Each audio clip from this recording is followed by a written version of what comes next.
Hi friends, നമസ്കാരം. ഏത് കാര്യം നേടാനുള്ള സാഹചര്യം നമുക്കുണ്ടാക്കി തരുന്നത് അതിനോടുള്ള ആഗ്രഹമാണ്. ഒരു വ്യക്തിയെ സംബന്ധിച്ച് അവൻ്റെ ആരോഗ്യവും സന്തോഷവും ഒക്കെ നിലനിർത്താനായിട്ട് പല കാര്യങ്ങളും ഇവിടെ ചെയ്യേണ്ടതായിട്ടുണ്ട്. അതുകൊണ്ട് നിലനിൽപ്പുമായിട്ട് ബന്ധപ്പെട്ട ചില കാര്യങ്ങൾ സ്വയം തന്നെ ചെയ്യണം. എന്നാൽ ചില കാര്യങ്ങൾ അങ്ങനല്ല കേട്ടോ. അത് മറ്റുള്ളവരുമായിട്ട് ഷെയർ ചെയ്യുമ്പോഴാണ് നമുക്ക് കൂടുതൽ സന്തോഷം കിട്ടുന്നത്. അപ്പോൾ ഇന്ന് ഞാൻ പറയുന്നത് പങ്കാളികൾക്ക് രണ്ടു പേർക്കും ഒരേ സമയം തൃപ്തി വരുത്താനായിട്ട് എന്ത് ചെയ്യണം എന്നതിനെക്കുറിച്ചാണ്. അതിനു മുമ്പ് ഈ ചാനൽ ആദ്യമായിട്ട് കാണുവാണെങ്കിൽ ഒന്ന് ലൈക്ക് ചെയ്യണം, സബ്സ്ക്രൈബ് ചെയ്യണം, ഷെയർ ചെയ്യണം കേട്ടോ. അതിനാദ്യമായിട്ട് വേണ്ടത് സ്ത്രീയാണെങ്കിലും പുരുഷനാണെങ്കിലും സ്വയം നമ്മളിലേക്ക് തന്നെ ഒന്ന് തിരിഞ്ഞു നോക്കണം. നമ്മുടെ വ്യക്തിത്വം എന്താണ്, നമ്മുടെ ആരോഗ്യം എന്താണ്, ഇഷ്ടങ്ങൾ എന്താണ്, നമ്മൾ സ്ഥിരമായിട്ട് എന്താണ് ചെയ്യുന്നത്, നമുക്കെന്തെങ്കിലും ഒരു ഹാബിറ്റ് ഉണ്ടോ, അതുപോലെ അവയവങ്ങളുടെ പ്രവർത്തനമൊക്കെ കറക്റ്റായിട്ടാണോ നടക്കുന്നത്, അതിനെക്കുറിച്ചൊക്കെ ഒന്ന് അനലൈസ് ചെയ്യണം. ഇതുപോലെ തന്നെ മനസ്സിലേക്ക് നോക്കണം. നമ്മൾ ഏത് രീതിയിലാണ് ചിന്തിക്കുന്നത്, ആത്മവിശ്വാസമുണ്ടോ, സന്തോഷമാണോ, അതോ ഏതെങ്കിലും രീതിയിലുള്ള ഫ്രസ്ട്രേഷൻ സ്ഥിരമായിട്ടുണ്ടോ, പങ്കാളിയോടുള്ള സമീപനം എന്താണ്, മനസ്സുകൊണ്ട് നല്ല ഇഷ്ടമുണ്ടോ, അതോ ഒരു താല്പര്യക്കുറവുണ്ടോ, പങ്കാളിയുടെ ഫിസിക്കലായിട്ടുള്ള സാമീപ്യം എത്രത്തോളം നമ്മൾ ഇഷ്ടപ്പെടുന്നുണ്ട്, അതേക്കുറിച്ചൊക്കെ ഒന്ന് വിലയിരുത്തണം. പുറമേ സന്തോഷമൊക്കെ പ്രകടിപ്പിച്ചിട്ട് ഉള്ളിൽ നിരാശയും ടെൻഷനുമായിട്ട് കഴിയുന്ന കുറേ പേരുണ്ട്. ഞാൻ ഈ സബ്ജക്റ്റിൽ നിന്ന് മാറിപ്പോകുന്നതല്ല കേട്ടോ. ഈ ലൈംഗികതയുടെ ഏറ്റവും പ്രധാനപ്പെട്ട ബേസ്മെൻ്റ് എന്ന് പറയുന്നത് തന്നെ നമ്മുടെ മനസ്സാണ്. എന്ന് വെച്ചാൽ മനസ്സിൻ്റെ ചില പ്രവർത്തനങ്ങളാണ്. അപ്പം നമ്മൾ ഫിസിക്കൽ ബോഡി അനലൈസ് ചെയ്തു, മെൻ്റൽ ബോഡി അനലൈസ് ചെയ്തു. ഇതിനകത്ത് മാറ്റേണ്ട ചില ശീലങ്ങൾ അല്ലെങ്കിൽ മാറ്റേണ്ട ചില കാര്യങ്ങൾ എന്ന് വെച്ചാൽ നെഗറ്റീവായിട്ടുള്ള കാര്യങ്ങൾ മാറ്റുക, അതുപോലെ ആകർഷണം കൂട്ടാനായിട്ട് നമ്മളെക്കൊണ്ട് എന്തൊക്കെ ചെയ്യാൻ പറ്റും അതൊക്കെ ചെയ്യുക. എനിക്ക് തോന്നുന്നു ഇതിൻ്റെ പൂർണ്ണമായ സംതൃപ്തിക്ക് പങ്കാളികൾ തമ്മിലുള്ള ആകർഷണത്തിന് വലിയൊരു പങ്കുണ്ട് കേട്ടോ. ഏതൊരു ബന്ധമായാലും അതിൻ്റെ വിജയമെന്ന് പറയുന്നത് പുരുഷന് സ്ത്രീയോട് നല്ല ആകർഷണം വേണം, അതുപോലെ തന്നെ സ്ത്രീക്ക് പുരുഷനോട് ഒരു പ്രത്യേക രീതിയിലുള്ള താല്പര്യവും വേണം. സ്നേഹം ഉണ്ടായിട്ട് മാത്രം കാര്യമില്ല. ഈ ഒരു ആകർഷണം ഉണ്ടെങ്കിൽ മാത്രമേ ശരിയായിട്ടുള്ള കാമം വരുത്തുള്ളൂ.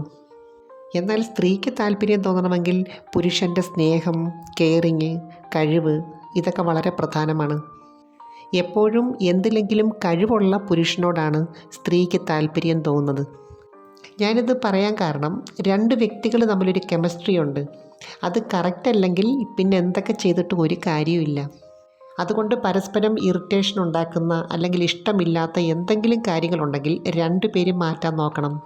സ്ത്രീകളെ സംബന്ധിച്ച് ഏത് സാഹചര്യത്തിലാണെങ്കിലും ആ ഒരു മൂഡിലേക്ക് വരാനായിട്ട് കുറച്ച് സമയമെടുക്കും.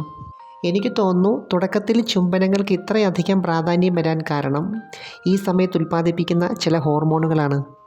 ഓക്സിറ്റോസിൻ, സെറോട്ടോണിൻ പോലുള്ള ഹോർമോണുകൾ ശരീരത്തിന് മൊത്തത്തിലൊരു സൂത്തിങ് എഫക്റ്റ് ഉണ്ടാക്കി തരുന്നു, ഒരു റിലാക്സേഷൻ ഉണ്ടാക്കി തരുന്നു. അതുകൊണ്ട് തന്നെ ബ്ലഡ് സർക്കുലേഷൻ കറക്റ്റ് ആകുന്നു. അതുപോലെ ചെവിയുടെ ഭാഗം, വയറിൻ്റെ ഭാഗം, മുട്ടിൻ്റെ മുകൾ ഭാഗം ഇവിടെയൊക്കെ തന്നെ മുഖം കൊണ്ട് പെരുമാറുന്നത് സ്ത്രീകളെ മറ്റൊരു ലോകത്തെത്തിക്കുന്നു. അതുകൊണ്ട് തന്നെ പുരുഷനെ സംബന്ധിച്ച് പല കാര്യങ്ങളും ഇതിനകത്ത് ഊർജ്ജസ്വലതയോടെ ചെയ്യേണ്ടതായിട്ടുണ്ട്. നമ്മൾ എത്ര തുല്യത പറഞ്ഞാലും ഇതിനകത്ത് ആസ്വദിക്കുന്ന കാര്യത്തിൽ സ്ത്രീക്കും പുരുഷനും കുറച്ച് വ്യത്യാസമുണ്ട്. പങ്കാളിയെ പൂർണ്ണമായിട്ടും തൃപ്തിപ്പെടുത്തി എന്നൊരു തോന്നൽ വരുമ്പോഴാണ് പുരുഷന് സംതൃപ്തി ഉണ്ടാകുന്നത്. എന്നാൽ സ്ത്രീയെ സംബന്ധിച്ച് അവർക്ക് സ്വയം ഒരു സംതൃപ്തി വരണം, എങ്കിലേ ഒരു പൂർണ്ണത ഉണ്ടാകത്തുള്ളൂ. നമ്മുടെ മനസ്സിനൊരു പ്രത്യേകതയുണ്ട്. നമുക്ക് എന്തിനോടാണോ കൂടുതലായിട്ട് ഇഷ്ടം തോന്നുന്നത് മനസ്സ് ഫോക്കസ് ചെയ്യുന്ന അവിടെയായിരിക്കും. എന്നാൽ എപ്പോഴും അങ്ങനെ ഉണ്ടാകണമെന്നില്ല, ചില പ്രത്യേക സമയങ്ങളിൽ മാത്രമേ ഉള്ളൂ. പുരുഷന്മാരെ സംബന്ധിച്ച് ഇതിനകത്ത് ആത്മവിശ്വാസമാണ് ഏറ്റവും പ്രധാനം. പക്ഷേ അതിൻ്റെ പിന്നിലൊരു സങ്കല്പമുണ്ട് രണ്ടു കൂട്ടർക്കും.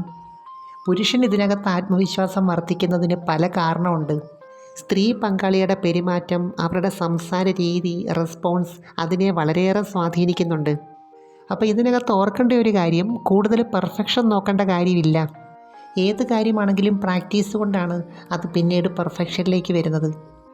അപ്പോൾ ആദ്യം സ്ത്രീ പങ്കാളി ഒരു പ്രത്യേക മൂഡായതിനു ശേഷം മാത്രം പുരുഷൻ തൻ്റേതായിട്ടുള്ള വികാര കേന്ദ്രത്തിലേക്ക് പോയാൽ മതി. എങ്കിൽ മാത്രമേ ഏകദേശം ഒരേ സമയത്ത് സംതൃപ്തി എന്നുള്ള ഒരവസ്ഥ ഉണ്ടാകത്തുള്ളൂ. അതിന് ഏറ്റവും കൂടുതൽ സഹായിക്കുന്നത് ചില കേന്ദ്രങ്ങളാണ്. അത് ഏതൊക്കെയാണെന്ന് പുരുഷൻ വ്യക്തമായിട്ട് അറിഞ്ഞിരിക്കണം. നമ്മളിവിടെ ഒരേ സമയത്തെന്ന് പറയുന്നെങ്കിലും ആദ്യമായിട്ട് സ്ത്രീയിലാണ് അത് സംഭവിക്കേണ്ടത്. എന്നുവെച്ചാൽ ഇടയ്ക്കൊരു തടസ്സം വരാതെ, ഒരു ബ്രേക്ക് വരാതെ അതിൻ്റെ എൻഡ് വരെ പോകാൻ അതാണ് നല്ലത്. എനിവേ, നമുക്ക് മറ്റൊരു വീഡിയോയുമായി വീണ്ടും കാണാം. അപ്പോൾ ചാനൽ സബ്സ്ക്രൈബ് ചെയ്യാൻ മറക്കരുത്, ലൈക്ക് ചെയ്യണം, അയക്കാൻ പറ്റുന്ന കൂട്ടുകാർക്കൊന്ന് അയച്ചു കൊടുക്കണം കേട്ടോ. Thanks for watching. See next time. By.